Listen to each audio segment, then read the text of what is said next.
To be clear, there were no chickens harmed in the making of this video. Right. And this one, anyways.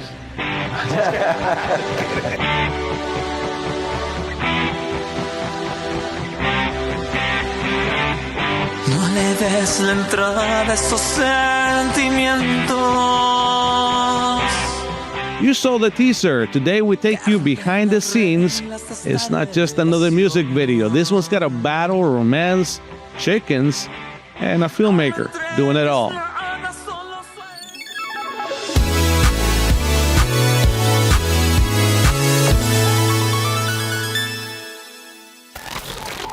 We are here with Juan Garza. Juan, welcome. Thank you so much for joining us. Thank you everybody that's watching us right now. Oscar, thank you so much. Thank you, Brett. Thank you for having me here at the Arcade Podcast. Tell us about this video, the project. Take us through the story. We had a few options on how to execute this video. We ended up choosing of the San Jacinto battle here in Texas when Texas won the independence. But very few people know about Emily West. It's a love story. Yeah.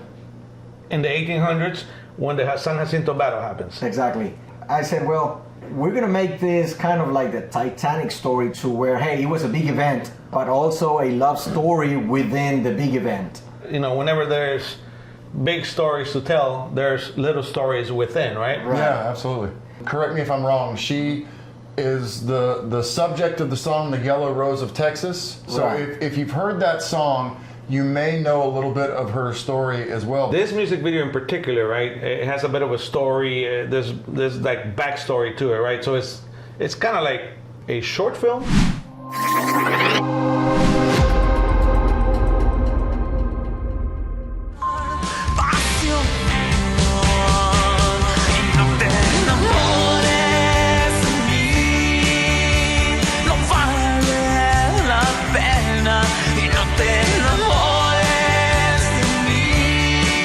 To put an entire story of this woman, Emily West, without having to have any dialogues within the time frame of the song, and at the same time I have to share that time frame with the performance of the band.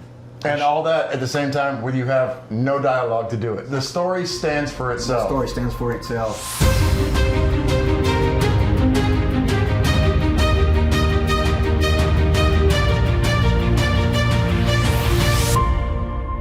We're actually behind the scenes of the music video. The name of this song is No Te Enamores de Mí. Body language, facial expressions, that's what tells the story. In a short film or in a full film production, you've got the soundtrack there to help you. You can go to different cuts of music. You got preceding music that leads up to. You've got a score. You've got sound effects. Right. But in this, your soundtrack is already made for you. And it does not have any changes. It's the way it is. This episode of the Arcade Podcast is brought to you by Don Rey, serving up bold, authentic Mexican flavors right here in Houston. From mouth-watering tacos and sizzling fajitas to fresh aguas frescas and homemade salsas, Don Rey is the real deal. Family-owned, made with love, and packed with flavor. Don Rey brings the taste of Mexico to your table, and now with 2 locations to serve you, it's easier than ever to get your fix. Stop by today and tell them the Arcade Podcast sent you.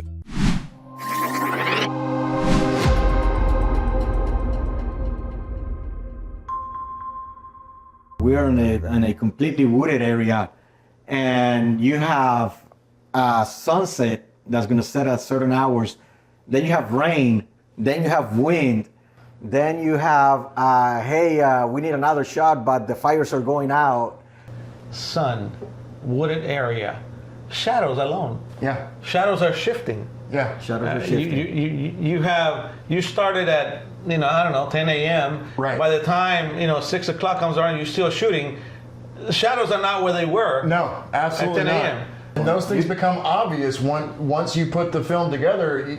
Oh, yes. You see these shots and you say, "Hey, one of those doesn't fit." Right. And it becomes obvious that this is something that you went back and shot later. So, like, what are the challenges on you as a filmmaker, knowing that you've got limited time throughout the day? How does that process work from a directing We prioritize the shots that are going to be the most necessary and with the least amount of work.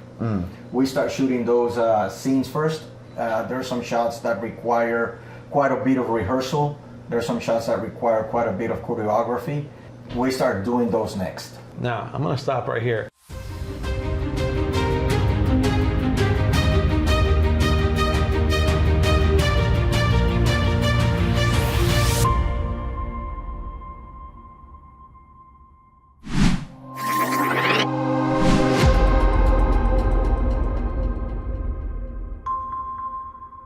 I love the fact that you can put together such a polished product and not have any of the struggles that you actually had to deal with on that day be obvious from the video.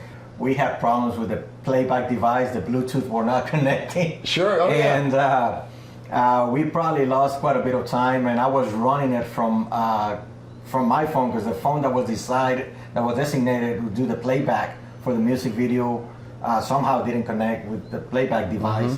And I had to use my phone. So as I'm shooting the camera, I'm also trying to control the timing of the sound. And not only that, you have multiple cameras going at the same time. So you're trying to be in at least 3 different places at once, because you've got to man the camera and you know, sort of keep all these people on point. On point, and making sure that my shadows, my background, my lighting on the background, it's constantly changing due to clouds.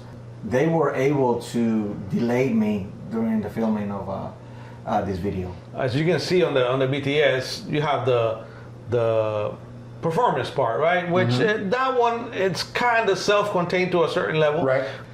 But now you go into the storytelling part. Now you have 20 actors. It's kind of hard to keep your main actors and then all the extras and stuff. It's not easy for a single director controlling all of that. Well, thankfully everybody cooperated. The main ones that I was mainly taking care of, their body language, their looks, their movements. One of them was Luis Kalel, which was the main actor. The young lady that's playing Emily West, the actor that's playing Santana, the villain. Was he really the villain?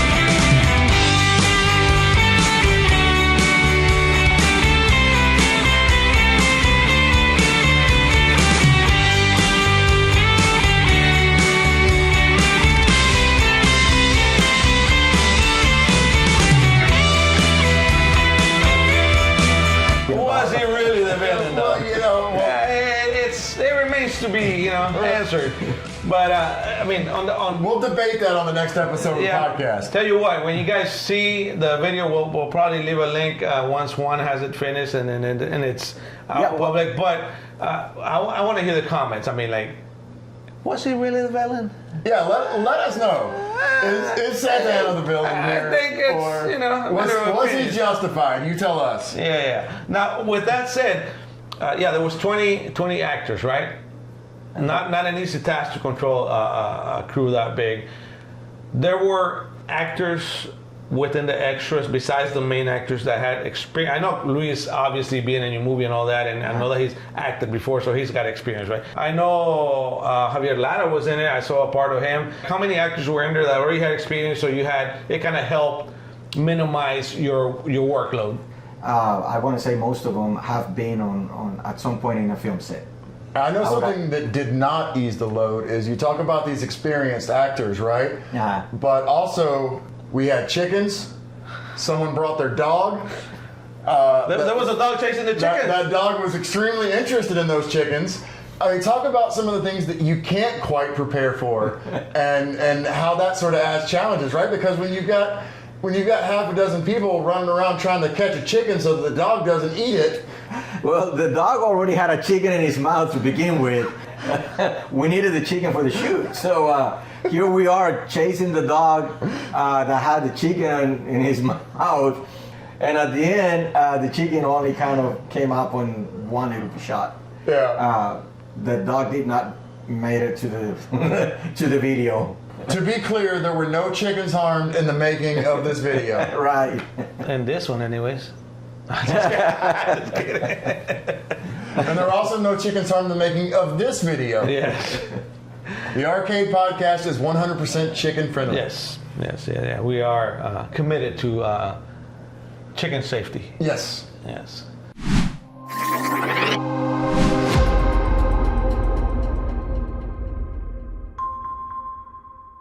We could have done some practical effects on the set, but we didn't have the chance. We had to do it in post-production. We had literally bags of costumes and props that we used. One of the props that we used, I remember, we said, hey, this is a really important item, a really important prop that we have to have, because that's what's going to connect, the battle. Is going to be starting with that telescope. On a project like this, once you've shot everything, what is the time frame that you expect for a turnaround on the final product? Post-production on a performance ones, it can be out in a week. With a dedicated 4 or 5 hours a day, 8 hours a day. This one right here, it's about 3 months already. If it's a performance video, it's a lot less hectic than like storytelling, right? Right. How about on the before side? How much more work goes into a story? The pre-production. Beforehand, as far as storyboarding, coming up with ideas, generating shot lists, things like that, with a story versus a performance video. That one was about 5 months. We had to go literally to the San Jacinto Battleground site, and we had to take pictures of all the old paintings to try to see where we can get those costumes from. We got stuff from Amazon, eBay, you name it. We got stuff from all over the place, and just try to get as close as possible, with the costumes. So that alone took a couple of months. A lot of people don't get the chance to hear a director, producer, tell this story and understand what goes to get that final product out. Everybody sees the video and they're like, oh, that's a good video. But they don't think about what it takes to get all that done. No, there you have it. Almost a year of work to try to come up with a music video of this caliber, telling this story, versus, a couple of weeks of, hey, here's these guys performing and, some girls shaking their butts. Not that there's anything wrong with that. I'm not disparaging girls shaking their butts on camera. All I'm going to say is we were there for the behind the scenes, and if there was girls shaking their butts, why was I not told? Yeah, no, I would have filmed that, I feel like, as my duty. I feel if I missed it, I was misled to shoot something else. Yeah, so, no, definitely. If that had happened, we would have shot it. Yes. So you're not missing anything. It would be in my private library, but we would have shot it. But I promise you one on the next one. All right. There we go. You heard it here first. There we go. And we'll try to bring you that next time on the Arcade Podcast as well. Okay, all right, okay. I think we're good, right? They're seeing behind the scenes. They saw a little snippet of the video, but I know it's not done yet. Once it's done, we'll put a link. We'll come back to this video, and on the bio we'll put a link up on top and have everybody go and watch this video, because it's definitely going to be a video that you want to see. I was surprised. The dog chasing the chicken? Well, that was surprising. So I was surprised with the dog chasing the chicken, but I was also surprised at the number of actors that you had, and the fact that it was basically you by yourself just doing this by force of will. I know you had some help, but for the most part, this was your show, you were running it, you were directing things. Obviously, as the director, that's your job. You were out there doing... I roll my sleeves. Yeah, doing every bit of the work yourself. I just want to say that song has been one of the most beautiful songs that I've get to work with. I don't think I could have said it better myself. Thank you for stopping by. My name's Brett. I'm Oscar, and please don't forget to subscribe, like, hit the share button, click the little bell, and what else? Comment. Yes. Oh yeah, leave a comment. And thanks to Juan for being here. Juan, thank you so much. Thank you so much. Thank you, Oscar. Always a pleasure.